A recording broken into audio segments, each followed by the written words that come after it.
Hello dear students. तो last lecture के अंदर हमने डिस्कस किया था about Henry's law and now we will discuss about the numericals related to the Henry's law. The first numerical related to the Henry's law is, ये हमें पहला question दिया हुआ है, if N2 gas is bubbled through water at 293 Kelvin, how many moles of N2 gas would dissolve in 1 liter of hydrogen if the partial pressure of the N2 is 0.987 bar and Henry's constant for N2 is 76.48 kilobars। तो इस numerical के अंदर हमें निकालना क्या है। जब भी हम कोई न्यूमेरिकल सॉल्व करते हैं तो सबसे पहले हमें देखना होता है कि what we have to find out. तो इसमें हमें निकालना है how many moles of N2 gas would dissolve in 1 litre of water. 1 litre पानी के अंदर कितने मोल्स जो है नाइट्रोजन गैस के वो डिजॉल्व होंगे। तो हम कैसे निकालेंगे, देखिए इस क्वेश्चन को हेनरीज लॉ हम इस पे अप्लाई करेंगे। ठीक है, तो चलिए स्टार्ट करते हैं। हेनरीज लॉ सबसे पहले हम रिवाइज कर लेते हैं। हेनरीज लॉ क्या होता है? हेनरीज लॉ ये बात कहता था कि जो मोल फ्रैक्शन है इसी गैस का, ठीक है, सपोज हम N2 की बात कर रहे हैं यहाँ पर, KH इंटू में XN2 is equal to PN2, ये हमने पढ़ा हुआ है। ठीक है, that partial pressure of N2 gas is equal to Henry's constant into mole fraction. ठीक, अब हमें यहाँ पे दिया क्या हुआ है? हमें यहाँ पर दिया हुआ है हेनरीज कांस्टेंट। कितना है Henry's constant? 76.8 kilo bars. And we have given the partial pressure of for N2, वो कितना दिया हुआ है हमें? 0.987 बार। ठीक है, ये दो चीज़ें हमें दी हुई हैं। तो यहाँ से हम क्या निकाल लेंगे?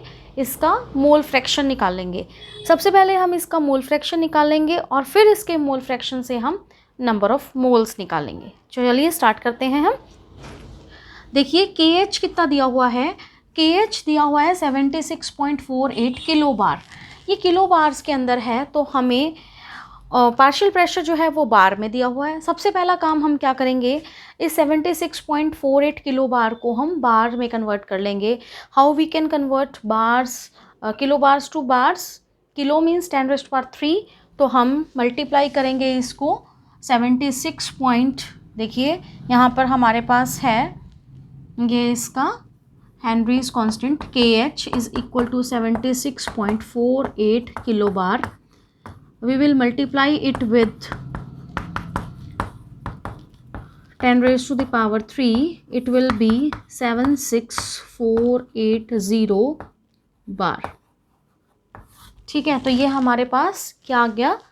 76480 बार्स आ गया। ठीक है, अब हम वैल्यूज़ को पुट करते हैं और हम मोल फ्रैक्शन को कैलकुलेट कर लेते हैं। तो XN2 is equal to PN2, partial pressure कितना दिया हुआ है? That is equal to 0.987 bar. 0.987 divided by, हमें KH से हम इसको डिवाइड करेंगे, कितना है KH? दैट इज 76480 बार। तो यहाँ से हमारे पास क्या आ जाएगा? XN2 आ जाएगा। ठीक है, यानी कि मोल फ्रैक्शन आ जाएगा N2 का।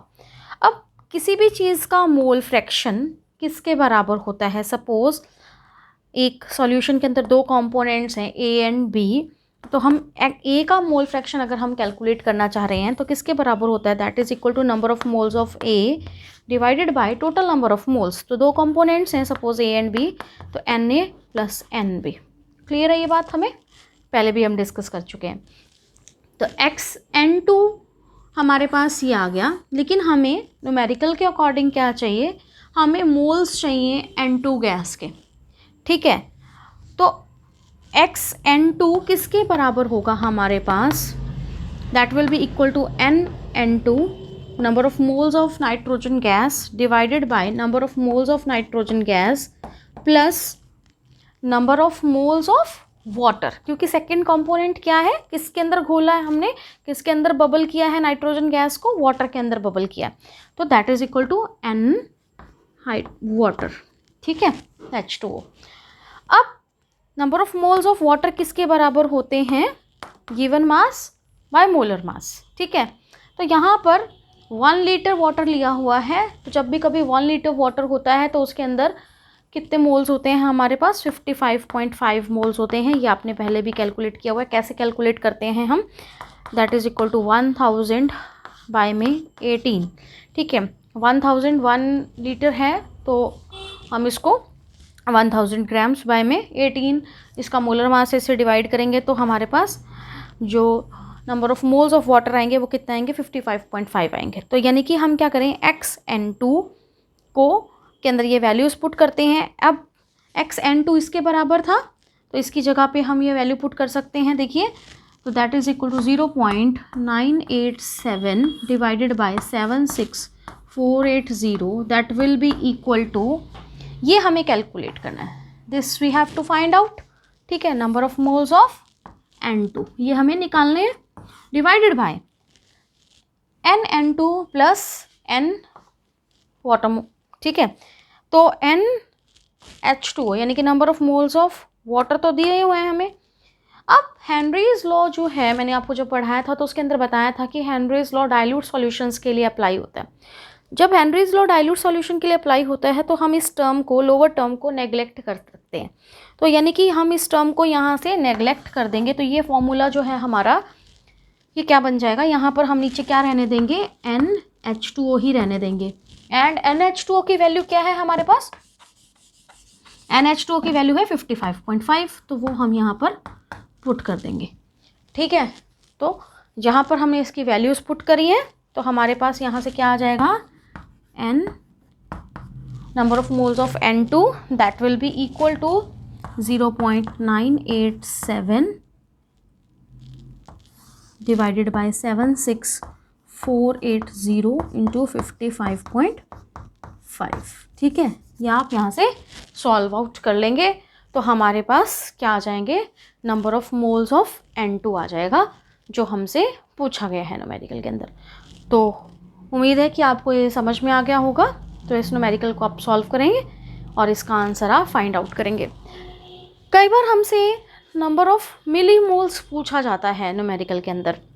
यहाँ पे मोल्स है और कई बार हमसे पूछते हैं मिली मोल्स बताएं। तो मिली मोल्स में हमें कुछ नहीं करना होता, जो हमारे पास एंड में मोल्स में आंसर आएगा उस आंसर को हम क्या करेंगे, जैसे सपोज इसको आप सॉल्व करेंगे तो जो भी आपकी वैल्यू आएगी उसको हम किससे डिवाइड कर देंगे? 10⁻³ से डिवाइड कर देंगे।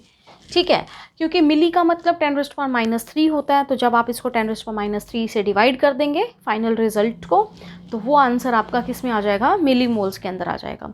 तो उम्मीद करती हूँ कि आपको ये समझ में आ गया होगा ये वाला न्यूमेरिकल। तो हम डिस्कस करते हैं अपना नेक्स्ट न्यूमेरिकल।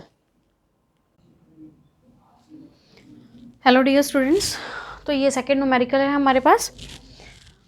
लास्ट न्यूमेरिकल के अंदर एक छोटा सा मिस्टेक रह गया है। उसमें जब मैं न्यूमेरिकल रीड आउट कर रही थी तो उसमें मैं गलती से हाइड्रोजन बोल बैठी, दैट वुड बी वाटर। ठीक है, तो उसको आप प्लीज़ नोट डाउन करें, उसको करेक्ट कर लीजिए। चलिए स्टार्ट करते हैं सेकेंड न्यूमेरिकल के साथ। सेकेंड न्यूमेरिकल के अंदर क्या है, देखिए, air contains oxygen and nitrogen in the ratio 1:4। Calculate the ratio of solubilities in terms of mole fractions of oxygen and nitrogen at atmospheric pressure and room temperature at which Henry's constant for oxygen and nitrogen is 3.30 into 10⁻⁷ torrs and 6.60 into 10⁻⁷ torr respectively। क्या करना है हमें और क्या दिया हुआ है देखते हैं। हमें क्या क्या दिया हुआ है, देखिए, हमें हेनरीज कांस्टेंट दिए हुए हैं ऑक्सीजन के लिए एंड नाइट्रोजन के लिए, और हमें क्या दिया हुआ है, हमें ये दिया हुआ है कि एयर के अंदर ऑक्सीजन और नाइट्रोजन 1:4 के अंदर प्रेजेंट है।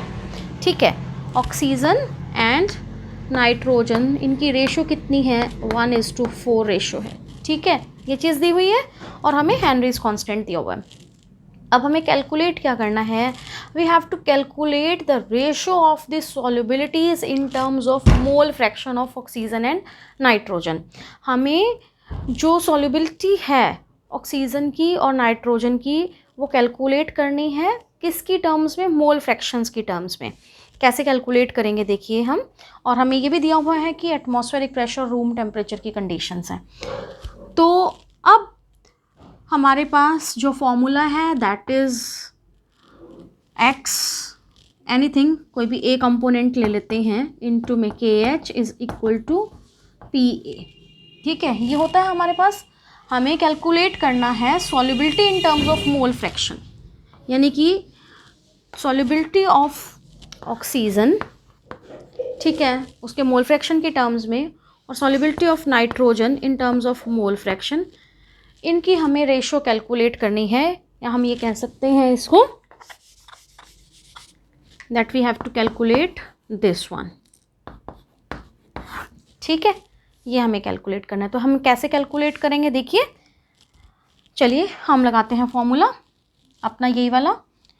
तो इसके अंदर x पहले हम ऑक्सीजन के लिए कैलकुलेट कर लेते हैं, फिर हम नाइट्रोजन के लिए कैलकुलेट कर लेते हैं। एक चीज़ और, यहाँ पे हमें 1:4 रेशो दी हुई है। इसका मतलब ऑक्सीजन और नाइट्रोजन एयर के अंदर 1:4 में प्रेजेंट है। टोटल अगर हम इनको देखें, हम इनका पार्शियल प्रेशर कैलकुलेट करना पड़ेगा। पार्शियल प्रेशर हम कैसे कैलकुलेट करेंगे, देखिए, सबसे पहले हम ऑक्सीजन का पार्शियल प्रेशर कैलकुलेट करते हैं, PO2। PO2 किसके बराबर होगा हमारे पास, PO2 अगर हम ये मान के चल रहे हैं कि total pressure of the air that is 1 atmosphere, suppose हम ये मान लेते हैं कि total pressure of the air 1 atmosphere है, या टॉर में ले लेते हैं, ठीक है, या एटमॉस्फेरिक प्रेशर की टर्म्स में ले लेते हैं मान लीजिए। तो PO2 किसके बराबर हो जाएगा, पार्शियल प्रेशर ऑफ ऑक्सीजन किसके बराबर हो जाएगा, that is equal to 1 divided by में टोटल प्रेशर कितना हो गया, 1 तो यही हो गया और 4 ये हो गया, तो 5। ठीक है, और PN2 किसके बराबर हो जाएगा हमारे पास, दैट इज इक्वल टू, क्योंकि ये 4 टाइम्स है ऑक्सीजन के, तो इसका 4 and divided by total pressure कितना हो गया हमारे पास, 5। ठीक है, तो इसको अगर हम सॉल्व करें, that is equal to 0.2 atmosphere. ठीक है, और ये हो गया हमारे पास 0.8 एटमॉस्फेयर्स। ठीक है, तो ये हमने यहाँ से पार्शियल प्रेशर्स कैलकुलेट कर लिए। अब हेनरीज कांस्टेंट दिए हुए हैं, तो x से निकाल लेते हैं। सबसे पहले हम XO2 कैलकुलेट करते हैं, that will be equal to PO2 divided by में KH, और KH किसका, ऑक्सीजन का KH, ठीक है, फॉर O2।